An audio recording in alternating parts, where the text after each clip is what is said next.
The wild robot movie completed. ఈ movie గురించి deep గా తెలుసుకుంటే బుక్ ని బేస్ చేసుకొని తీశారు. Written by Peter Brown and nominated for 3 Oscars. And director గురించి చూస్తే Chris Sanders and his age was 62. Only animated ఫిలిమ్సే 20+ ఉన్నాయి. ఇప్పుడు మూవీ గురించి చూస్తే ప్లాట్ ఏంటంటే ఒక రోబోట్ అన్నోన్ సిచ్యువేషన్ వల్ల ఒక ఐలాండ్కి వస్తుంది.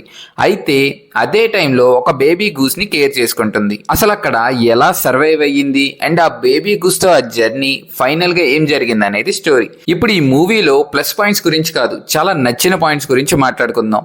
స్టోరీ చాలా సింపుల్గా పడుకునే ముందు చెప్పే స్టోరీస్లా కేవలం పిల్లలకి నచ్చేటట్టే కాకుండా పెద్దవాళ్ళు కూడా కనెక్ట్ అయ్యేలా ఉంటుంది.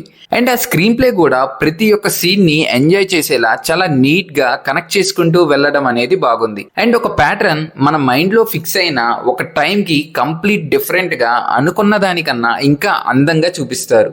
అండ్ క్యారెక్టర్స్ పరంగా నార్మల్గా వైల్డ్ లైఫ్ అంటే ఎక్కువ పాపులర్ యానిమల్స్నే యూజ్ చేస్తారు, కానీ ఇక్కడ రివర్స్గా నార్మల్ వాటిని యూజ్ చేసి సీన్స్కి ఒక కొత్త ఎక్స్పీరియన్స్ ఇచ్చారు. అండ్ ఇప్పుడు టెక్నికల్ వర్క్స్ మేజర్గా నచ్చింది కలర్స్. కంప్లీట్ మూవీ అంతా ఏదో ఆయిల్ పెయింటింగ్ లా ప్రతి ఒక్క ఫ్రేమ్ ఒక బ్యూటిఫుల్ ఇమేజ్ లా ఉంది.